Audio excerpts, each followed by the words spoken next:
Good morning students. जैसा कि हम पिछले 2 दिनों से इतिहास विषय के अध्याय राज्य, किसान और नगर, आरंभिक राज्य व अर्थव्यवस्थाएं लगभग 600 ईस्वी पूर्व से लेकर के 600 ईस्वी तक का अध्ययन कर रहे थे। उसमें हमने महाजनपदों का उदय, महाजनपदों में मगध एक शक्तिशाली राज्य के रूप में उसका उत्कर्ष, कृषि व्यवस्था और मौर्य प्रशासन का अध्ययन किया। आज हम इसी अध्याय के अंग मुद्रा शास्त्र के बारे में अध्ययन करना चाहेंगे।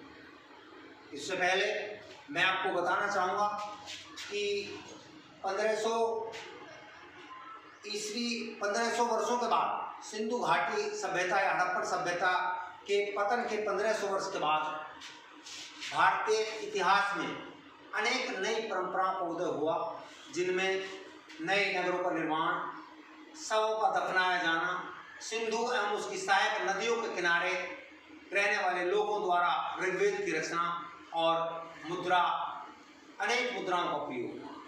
तो उसी सिलसिले में आज हम मुद्रा प्रणाली का अध्ययन करेंगे कि इस काल में कौन सी मुद्रा प्रणाली प्रयोग में की जाती थी, और विशेष रूप से हम मौर्य एवं गुप्तकालीन मुद्रा प्रणाली के बारे में अध्ययन करेंगे। सबसे पहले बात आती है मुद्रा शास्त्र। मुद्रा शास्त्र क्या है? सिक्कों के अध्ययन को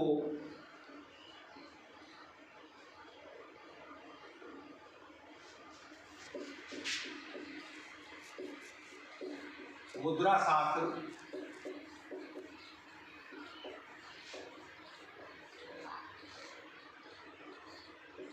कहते हैं, जिसमें मुद्रा के बारे में कि कौन सी मुद्रा किस धातु की बनाई गई, उस पर किस प्रकार के चित्र अंकित किए गए या किस प्रकार का मोहर या ठप्पा लगाया गया और उस पर अनेकों तस्वीरें बनाई गई, उनके बारे में हम आज अध्ययन करेंगे। जैसा कि आप जानते हैं, मौर्य काल में 600 ईस्वी पूर्व लगभग सिक्कों का प्रचलन शुरू हुआ और वे सिक्के तांबा तथा चांदी के। किसके थे वो सिक्के? तांबा एवं चांदी। इन सिक्कों पर उस समय के राजाओं के चित्र, पशुओं के चित्र तथा विभिन्न आकृतियां ठप्पे द्वारा अंकित की जाती थी, जिसके से ये पता चलता था कि भाई ये किस पीरियड के सिक्के हैं। इन्हें पंचमार या आहत सिक्के कहा जाता था और इन सिक्कों पर बिच्छू, सांप, सांड इत्यादि के चित्र छापे जाते थे। अगर हम बात करें गुप्त काल की, तो गुप्त काल में 400 ईस्वी के लगभग सोने के सिक्कों का प्रयोग किया जाता था। शुरुआत में गुप्तकालीन शासक शुद्ध सोने का प्रयोग करते थे, परंतु धीरे धीरे व्यापार में कमी या धातु की कमी के कारण उन्होंने सोने के सिक्कों के साथ साथ चांदी के और तांबे के सिक्कों का भी प्रचलन शुरू कर दिया और कांसे के सिक्के भी बनाए जाने लगे। इसमें सबसे बड़ी बात यह आती है कि इन सिक्कों का क्या फायदा था या इनका इतिहास में क्या महत्व है। देखिए, सबसे जो बड़ी बात है वो ये है कि सिक्कों का महत्व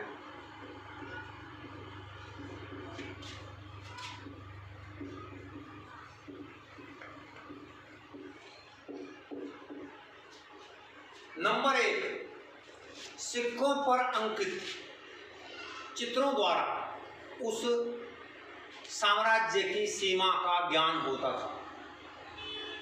जिस समान चित्र के सिक्के जिन जिन क्षेत्रों में प्राप्त हुए हैं, उसे अनुमान लगाया जाता है कि उस राज्य की सीमा उक्त क्षेत्र में तक रही होगी जहाँ तक उस तरह के सिक्के मिले। कई बार दूसरे क्षेत्रों के सिक्के भी मिले।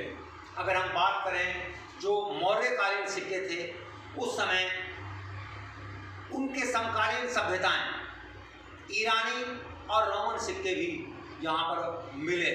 दक्षिण भारत में वो सिक्के मिले जो इस बात का सबूत हैं कि उस समय मुद्रा द्वारा लेन देन या व्यापार विदेशों से भी किया जाता था। नंबर 1 राज्य की सीमा का ज्ञान।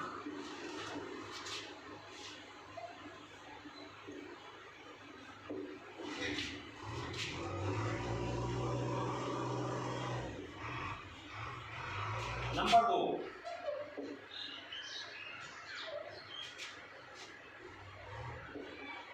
भाषा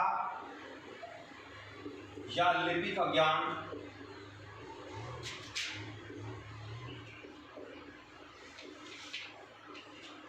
नंबर 3 कार्यकाल। नंबर 4 धार्मिक जानकारी।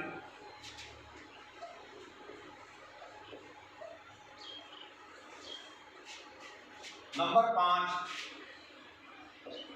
सांस्कृतिक जानकारी।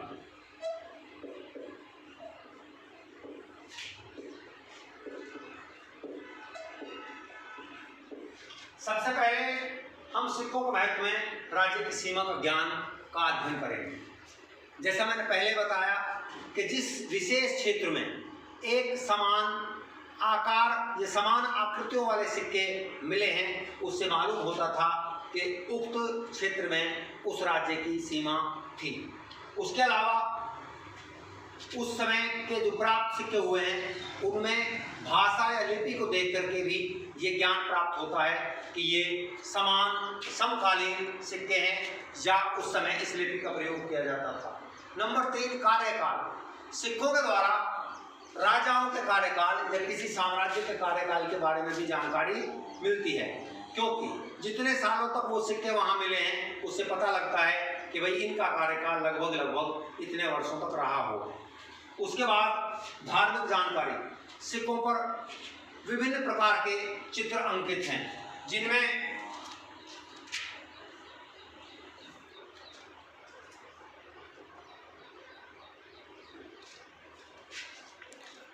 विष्णु और गरुड़ के चित्र मिले हैं, जिससे इस बात का प्रमाण मिलता है, ये इस बात का प्रमाण है कि वो लोग विष्णु और गरुड़ के उपासक थे। समुद्रगुप्त की बांसुरी का चित्र भी एक सिक्के पर मिला है, जिससे साबित होता है कि उस समय के लोग संगीत प्रेमी भी थे। एक सिक्के पर, कुछ सिक्कों पर अश्वमेध यज्ञ के चित्र मिले हैं, जो इस बात का प्रमाण है कि उस समय भी लोग अश्वमेध यज्ञ से परिचित थे।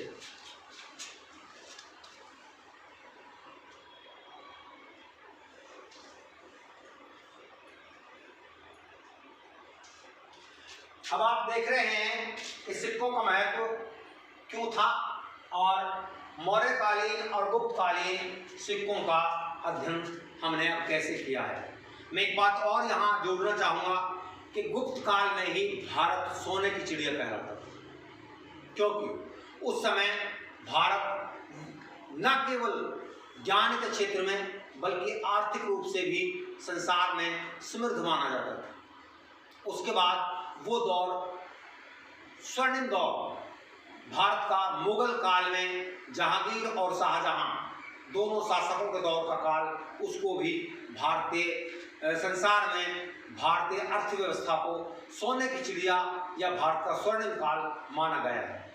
और सबसे बड़ी बात यह है कि सिक्कों के द्वारा उस क्षेत्र की, उस राज्य की आर्थिक उन्नति या आर्थिक विकास का भी पता लगता है। उसको हम नंबर 6 पर रख सकते हैं।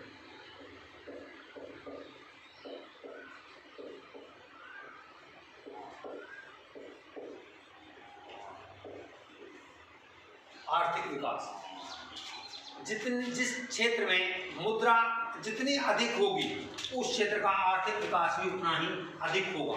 जैसा मैंने पहले बताया कि दक्षिण भारत में रोमन साम्राज्य के सिक्के मिले हैं, जो इस बात का सबूत था कि यूरोप के लोग भी हमारे यहाँ से उस समय में भी, प्राचीन समय में भी वस्तुएं खरीद कर ले जाते थे। इसी तरह उत्तर भारत में हरियाणा और पंजाब जैसे राज्यों में भी सिक्कों का प्रचलन था। कुषाण वंश के शासकों ने प्रथम शताब्दी में लगभग सर्वप्रथम सोने के सिक्कों का प्रयोग किया, जो आगे चलकर गुप्त काल में अधिक मात्रा में ढाले जाने लगे। तो ये आज का जो हमारा विषय था कि मौर्य एवं गुप्त काल में मुद्रा प्रणाली क्या थी, उसके ऊपर हमने बताया, पढ़ा कि किस तरह से उस समय के लोग सिक्कों को ढालते थे, किस तरह वो व्यापार करते थे। इसका मतलब ये है कि वहाँ उस समय लोग बेशक चाहे वस्तु विनिमय प्रयोग करते हों, लेकिन सिक्कों का प्रचलन अपने आप में इस बात का संकेत है, द्योतक है कि वो लोग आर्थिक रूप से विकसित थे और वस्तुओं का लेन देन मुद्रा के द्वारा करते थे। कल हम इसी विषय के कृषि व्यवस्था के बारे में अध्ययन करेंगे। तो आपको आज सभी को ये नोट करना है और इसके साथ साथ ये याद भी करना है कि मौर्यकालीन और गुप्तकालीन समय में मुद्रा शास्त्र का प्रयोग कैसे किया जाता था और उनके जो मुद्रा जो थी, सिक्के जो थे, वो किस धातु के बने हुए थे और मुद्रा का क्या महत्व था। धन्यवाद।